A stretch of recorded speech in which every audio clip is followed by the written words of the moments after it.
Hi everyone, welcome to Vector Mathematics 1. Let's start with a review of vector math.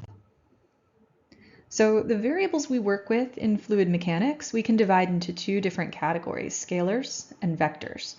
What's the difference? Well, scalars have a magnitude only, whereas vectors have both a magnitude and a directionality to them. So some examples of scalar quantities that we'll work with in fluid mechanics would be things like temperature,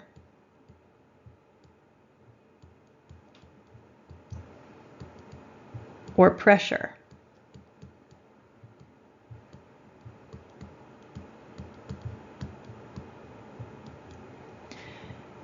some of the vector quantities that we are going to work with would be velocity,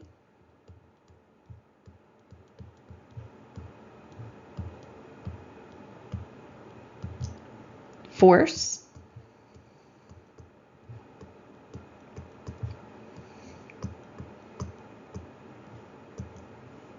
or acceleration.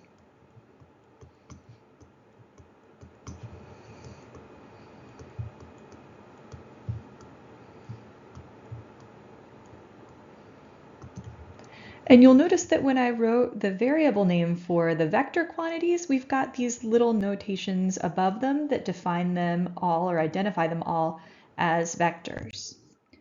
So let's talk about the unit vectors. I, j, and k. These are our unit vectors, respectively, in the x, y, and z directions. Why do we need unit vectors? So these vector quantities that I mentioned that we're going to work with in fluid mechanics, like velocity, force, or acceleration, they can vary each in up to 3 different spatial dimensions of x, y, and z, like on our coordinate axes over here. So for example, I could have a 3-dimensional fluid flow where velocity v looks something like this, and my velocity vector could be varying in the 2 different horizontal directions, x and y, and in the vertical dimension, z. So if I was going to express this in vector notation, I would write it like this.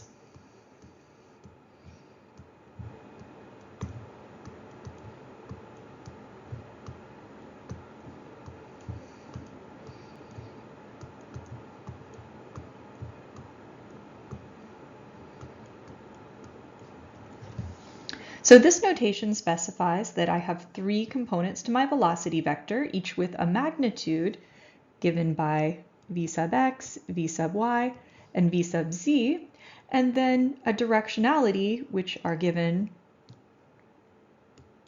by my unit vectors I, j, and k. So the purpose of that unit vector is to specify the directionality. They each have a magnitude of 1, and that's why we call them the unit vector. So I is got a magnitude of 1 in the x direction. So if I wanted to draw the I unit vector over here on my axes, right, it might look something like this. My j unit vector would look something like this, and then my k unit vector like this. So let's say that our velocity had a magnitude in x, y, and z with a magnitude 3. So then I would rewrite my vector, putting in my magnitudes of my x and my y and my j components like this.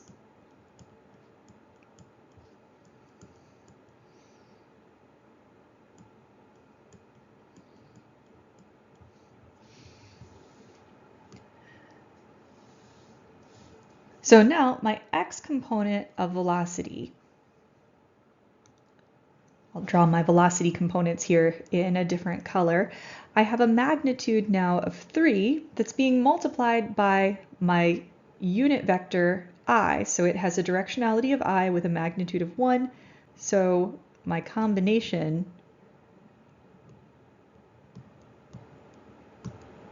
of Vx and I looks like that.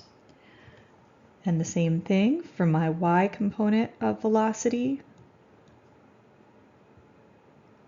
Has a magnitude of 3 and is being multiplied by my j unit vector.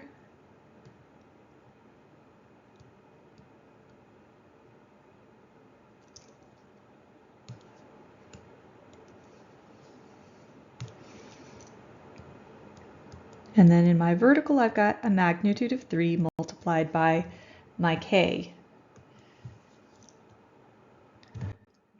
There's one more set of unit vectors that I'd like to introduce, and that is the unit normal and tangential vectors. So just like the spatial unit vectors, I, j, k, the unit normal and tangential vectors also have a magnitude of 1. So here is my unit normal vector and my unit tangential vector, that's a Greek letter tau. So instead of my normal and tangential vectors being aligned to my coordinate axis system and the spatial dimensions of x, y, z, the unit normal is always going to be normal to some surface. Like for instance, we've got this ellipsoid three-dimensional object that has a surface. Anywhere that's tangent or normal to that surface, that would be the directionality of my tangent and my normal unit vectors. So let's say I have a force that's acting on this surface that looks something like that. And let's say that I want to decompose this force into components that are normal and tangential to the surface where it's acting. So I'm going to draw out our normal unit vector. It would look something like this. Normal to the surface, and then our tangential unit vector might be something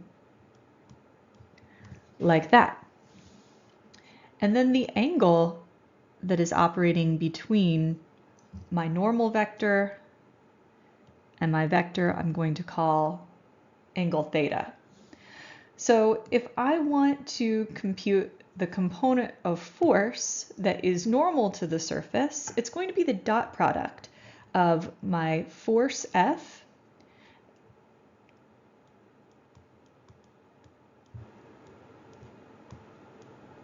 and my unit normal vector, where my dot product is, my absolute magnitude of my force, the absolute magnitude of my normal vector, which of course is going to be 1, and then cosine of the angle between them. And that's going to give me the magnitude of that force that is normal to the surface. So thank you to the National Science Foundation for supporting this work under grant number 2335802. Good for you for making it to the end of the video. You can reward yourself with a nice picture of mangrove vegetation. I study fluid mechanics because I love water and healthy aquatic ecosystems. Whatever your passion is, I hope that it motivates you to continue your study of fluid mechanics.